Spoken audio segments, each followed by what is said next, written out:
Hello everybody. Hot on the heels of our multiple choice walkthrough papers, as requested it's the turn of a written paper this time. It's the 2019 SQA Higher Physics written paper, paper 2. We're going to go through the whole thing, 2 hours and 15 minutes, that's how long the paper takes. I'm going to try and do it in 3 30-minute videos. So this is part 1, which is the Our Dynamic Universe questions. The written paper's worth 130 marks, although we're only going to look at the first third of it. There's your data sheet as usual. And let's dive straight in with question 1. This looks like equations of motion and graphs of motion. So a student carries out an experiment with a tennis ball and a motion sensor connected to a laptop. The ball is released from rest below the sensor, and the graph shows how the vertical velocity v of the ball varies with time t from the moment the ball is released until it rebounds to its new maximum height. Now, initially then, we should see from this graph that downwards is negative, so upwards is positive, because if the ball is dropped and initially it has a negative velocity, it hits the ground at negative 4.9 metres per second, it's going to leave the ground at 4 metres per second in the positive direction. Let's see what we're asked. It says, using information from the graph, show that the initial acceleration of the ball is negative 9.8 metres per second squared. So again, downwards is negative. It's a show question, so we have to be explicit with everything that we're doing here. We're going to use the relationship A equals V minus U over T, and then substitute in the relevant values from the graph. So final velocity was minus 4.9. It started from rest, and that took half a second. So minus 4.9 minus 0 over 0.5 is minus 9.8 metres per second squared. Show all your steps in a show question. Part 2. Determine the height from which the ball was released. Well, we've got a velocity time graph, so we could use area under the graph, or we could use our equations of motion and find S. So I'm going to write suvat down first, or tuvas, or whatever you use, and then fill in what we know. So the acceleration downwards minus 9.8, final speed minus 4.9, initial speed was 0, and we're looking for S. So I'm going to use the relationship that doesn't have t in it. That's v squared is u squared plus 2as. Then substitute in the values that we have. Final speed was minus 4.9.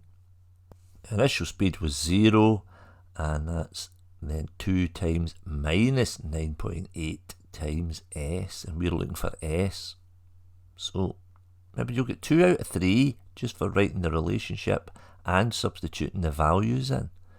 We then have to rearrange it to find s. So it's going to be minus 4.9 squared over 2 times minus 9.8. And I'm keeping that bracketed. And if you do that on your calculator, you will get an answer of minus 1.2 metres. Again, the minus sign is just indicating that the displacement is downwards from the original position that the ball was located at. So don't worry about getting negative answers in equations of motion questions. The negative sign is an indicator of the direction. So alternatively, you could have done the distance gone as the area under the velocity time graph. And if we shade in that first little triangle there, that was the ball falling towards the ground. The area of your triangle is half the base times the height. The base was 0.5. The height was minus 4.9. And if you work that out, you'll get the same answer. It's 1.2 metres. I should really have a minus sign in there. That keeps us all arithmetically correct, and we get the same answer as we did using equations of motion. So same answer. Okay, moving on. Still question 1, part B. The mass of the ball is 57.0 grams. It's change in momentum. Determine the magnitude of the change in momentum of the ball during the bounce. Right, there's the mass, 57 times 10 to minus 3 kilograms. It hits the ground at minus 4.9 meters per second, and it leaves the ground at 4 meters per second. So there's the bounce, and the bounce took a time of 0.27 seconds. So our initial velocity for the bounce is minus 4.9. Our final velocity for the bounce is 4 meters per second. And the time taken, or the time of contact with the ground, is 0.27 seconds. Okay, that's all the data that we need here. So initial speed as it hits the ground, minus 4.9 meters per second. Final speed when it leaves the ground, positive 4 meters per second. And the time, 0.27 seconds. Then we go to our relationship sheet, and we can see that change in momentum is the final momentum minus the initial momentum, mv minus mu. The mass is 57 times 10 to minus 3. It's a common factor there, so we can just bracket the 4, final velocity 4, minus the minus 4.9 initial velocity. Do that on your calculator, and you get a change in momentum of 0.5 kilogram meters per second. What's your units there? It's mass times velocity, kilograms times meters per second. Also, what's your significant figures there? Your calculator says 0.5073, so round it to an appropriate number of sig figs.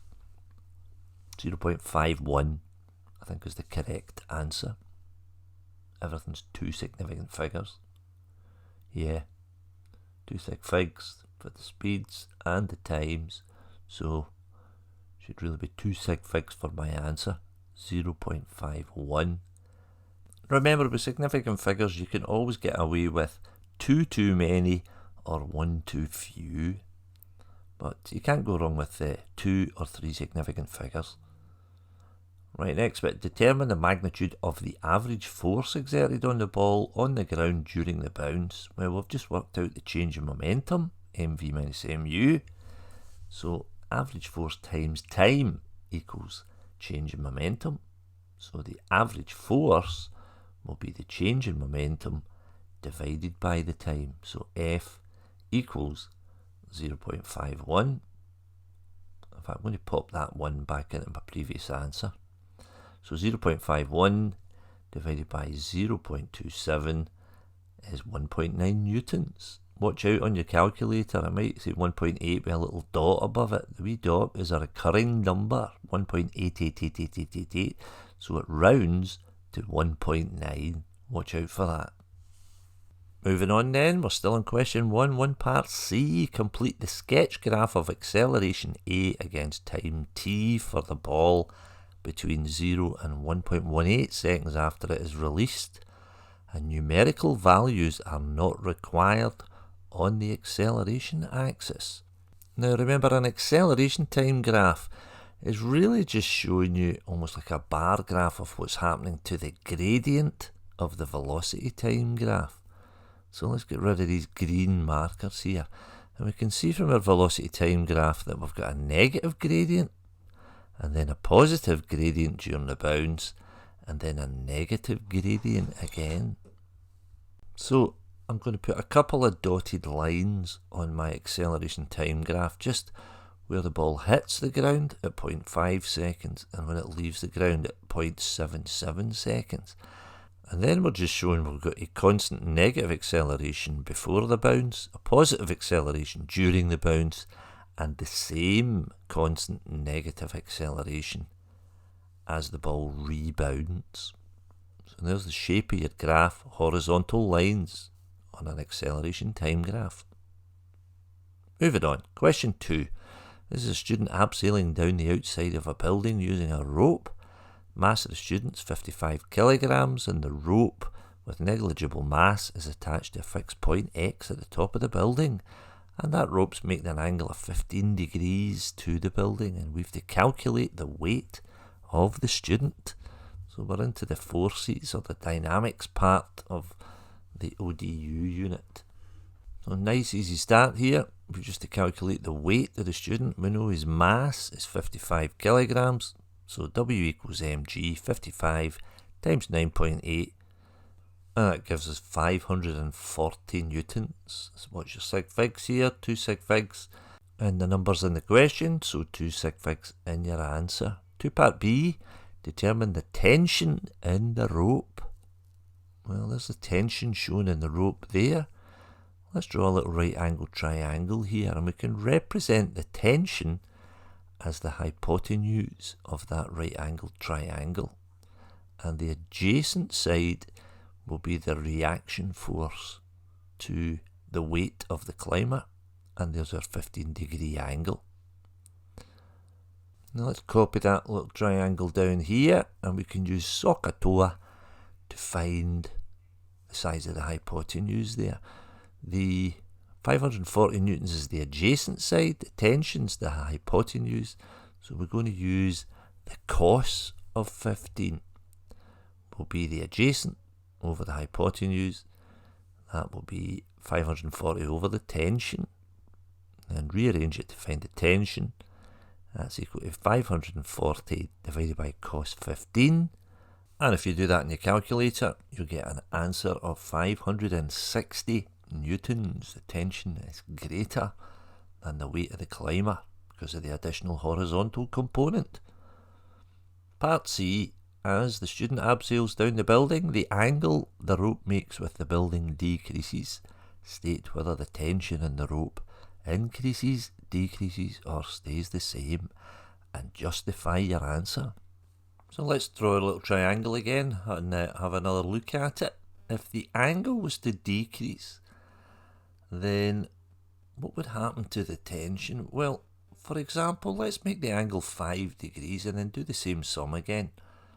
So cos 5 would be the adjacent over the hypotenuse. So what would the tension be this time if we had a smaller angle? It would be 540 over cos 5, and that gives us an answer this time of 540 newtons.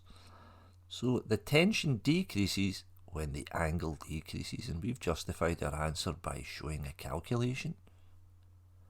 Question 3. This is the first time in this paper then that we see those dreaded 5 words. Use your knowledge of physics. This is the first open-ended question in the paper, and I might recommend that you leave the open-ended questions until the very end when you've got time to write down as much relevant physics as you can. But let's have a look at this one just now.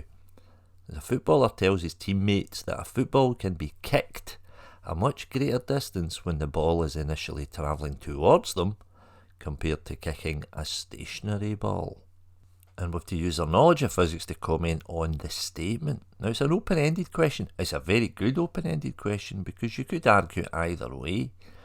And I've written a kind of sample answer here. It's just my answer. You could answer it completely differently. Anyway, the key words in the statement are that the footballer tells his teammates that a football can be kicked a much greater distance when the ball is initially travelling towards them compared to kicking a stationary ball. So we have to do a comparison between these two things. So either the ball is stationary when it's kicked, or it's moving towards the player in that direction, and he applies a force to it in the opposite direction. And I've decided to answer this in terms, firstly, of an energy consideration. If the ball's stationary, it's got no kinetic energy. Remember, kinetic energy is a half mv squared, and try and include relationships wherever you can in open-ended questions. So if it's got no speed, it's got no kinetic energy initially. And then when the ball is kicked, the player adds energy to the system by exerting a force on the ball, and therefore work is done by the force on the ball. And remember, work done is the force that you use times the distance that it moves while the force is being applied. Now, if energy was conserved, then the kinetic energy of the ball after it's been kicked will be equal to the work done on the ball by the player. Now, If the ball was already moving towards the player, it already has kinetic energy. And energy, remember, is a scalar. So when the player kicks the ball, work is done by the kicking force and more energy is added to the system. So the ball will leave his foot with more kinetic energy than it had before, and therefore a greater speed. So the new kinetic energy of the ball will be its original kinetic energy plus the work done by the player.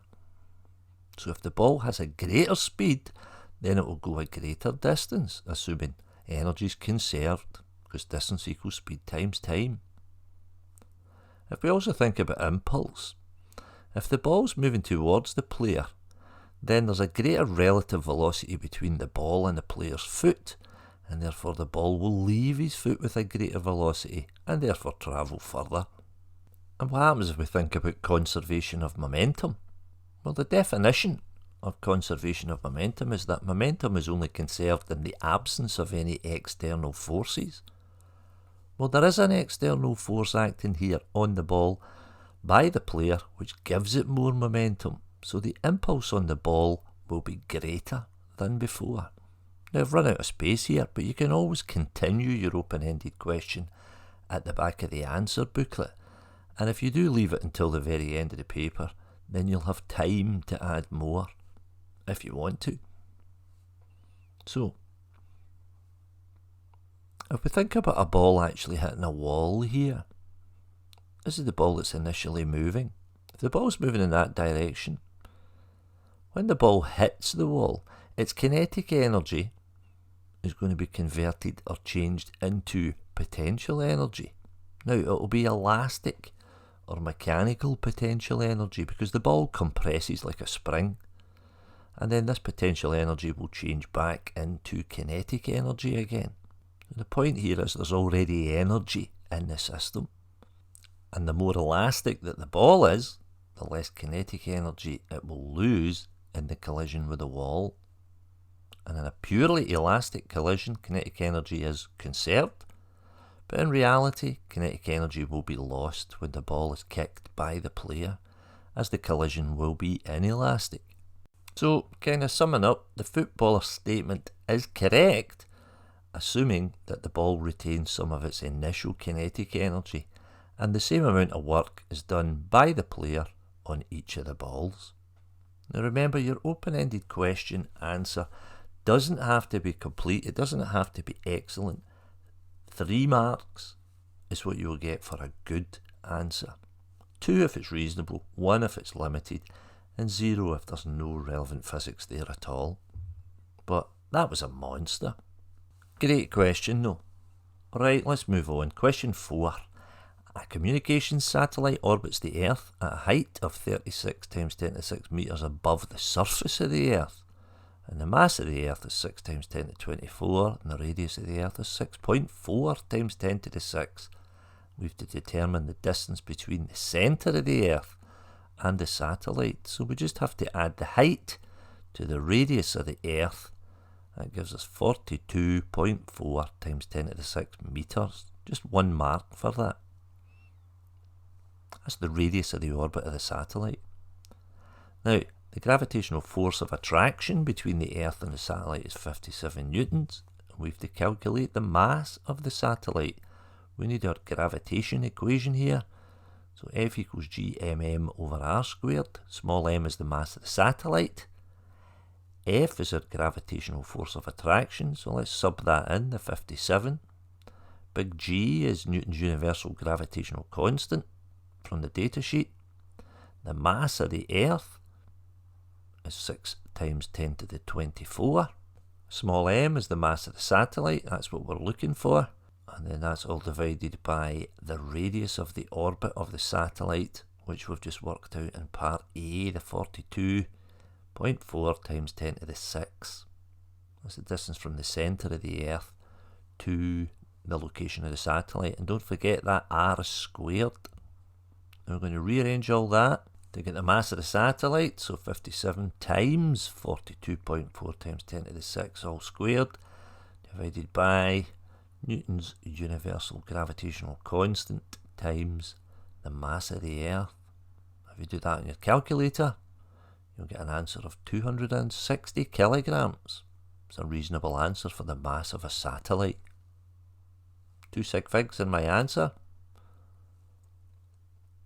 And then determine the value of Earth's gravitational field strength, G, at the satellite. Well, we've just worked out the mass.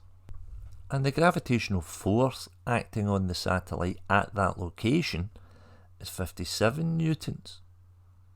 So, if you like, that's a bit like the weight of what the satellite would be at that point. So, we can use the weight equation, W equals mg. 57 equals the mass of the satellite, which was 260, times g. Therefore, g will be equal to 57 divided by 260. Gives us an answer of 0.22 newtons per kilogram at that location. Okay, moving on, part D.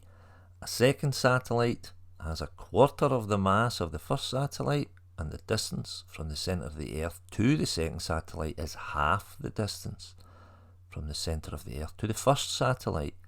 State how the gravitational force of attraction between the second satellite and the Earth compares to the first satellite and the Earth. Whew, that's pretty wordy. We could do this by doing a calculation, because we know what the mass is, so we can work out what a quarter of the mass is and half the distance, and just substitute them in. So let's start with F equals gmm over r squared again. Let's substitute in a quarter of the mass for the first satellite and half the distance. So big G is still 6.67 times 10 to the minus 11 from your datasheet. Mass of the Earth is still the same, 6 times 10 to the 24. But this time, our mass is going to be a quarter of what it was originally. Originally, it was 260. So a quarter of 260 is 65. So let's pop 65 in there. And half the distance. Well, the distance which we worked out way back in part A from the centre of the Earth to the satellite was 42.4 times 10 to the 6 metres. So half of that is 21.2 times 10 to the 6 metres. And don't forget to square that. And if we do that in the calculator, lo and behold, we get 57 newtons. It's the same as before. And we've justified it by doing that calculation. Question 5. A person standing at the side of the road and a car travelling along the road towards the person at a constant speed of 12 metres per second. And the car emits a sound of frequency 510 Hz. The person observes that the frequency of the sound heard changes as the car passes. State the name given to this effect. Well, that's the Doppler Effect. And calculate the frequency of the sound heard by the person as the car approaches. And the speed of sound in air is 340 metres per second. So, we've got a lot of V's going on here. We've got the speed of sound, V equals 340. And the speed of the source, that's the car, that's 12 metres per second. And the frequency of the sound is 510 Hz. And we have to calculate the observed frequency that the person hears. So let's go to our relationship sheet and get the Doppler with sound relationship. So the observed frequency is equal to the frequency of the source times the speed of sound V over the speed of sound plus or minus the speed of the source. Now if the vehicle is approaching us, then we have to use the minus sign in that relationship. In order for us to get a higher frequency when the source approaches, then it's the minus sign we use. So let's sub in all the values that we know. Frequency of the source is 510. The V, remember, is the speed of sound, 340 over the speed of sound minus the speed of the source.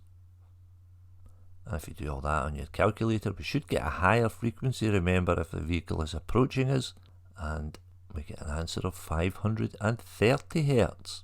Just remember that in this relationship, Vs is the speed of the source of the sound, the speed of the vehicle, and v is the speed of sound. Okay, 5b, the same effect is used to determine the speed of red blood cells through blood vessels. Interesting wee diagram there, and ultrasound waves are transmitted by a probe, and the frequency of the ultrasound waves changes as they reflect from the blood cells.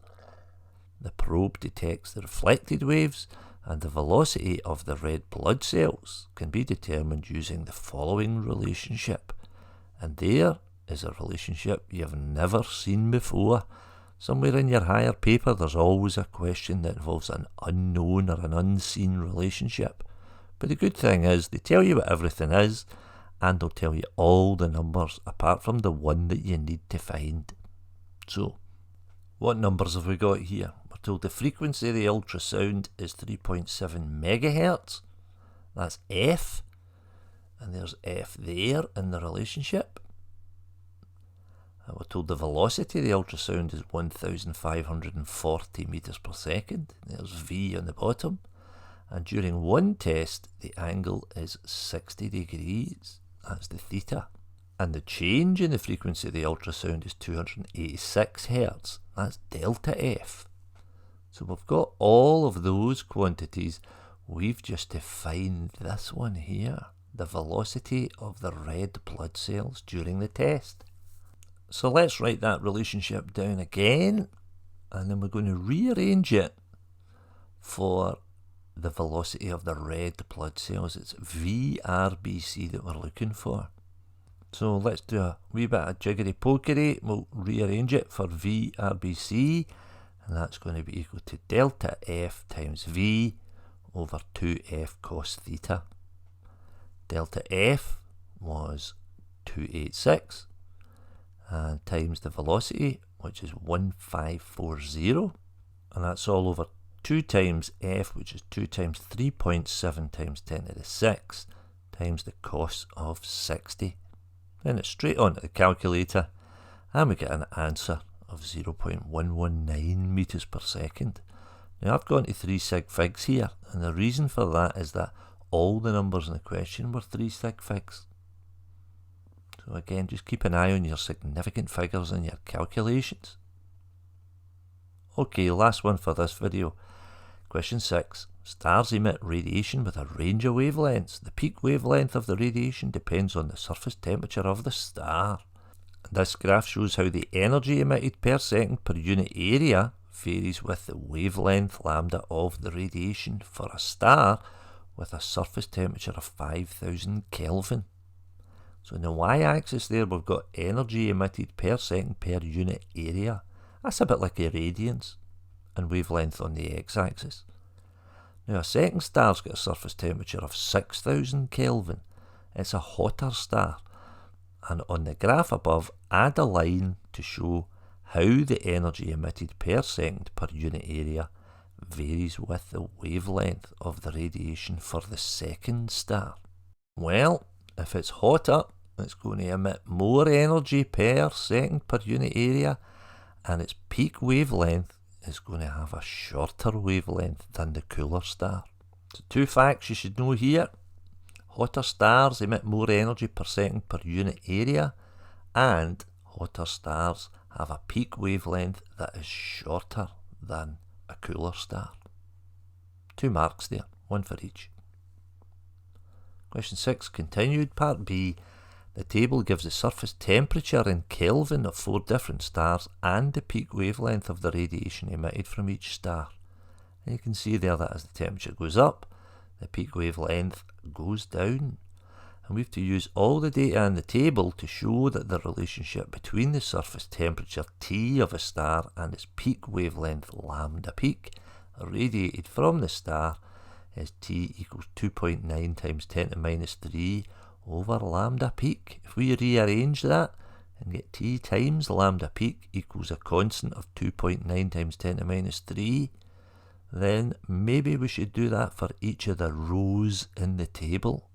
And if T times lambda peak is equal to 2.9 times 10 to minus 3, then we're laughing. Some of you might know this as Wien's law or Wien's law, which seems to appear in National 5 Higher and Advanced Higher, but isn't mentioned anywhere. Anyway, there we go. T times lambda peak is equal to 2.9 times 10 to the minus 3. So that's the first 6 questions. That's all the questions on our dynamic universe. Tried to fit it into half an hour, just about made it. We'll start off with question 7 next time, and that's all the particles and wave stuff. See you in the next one.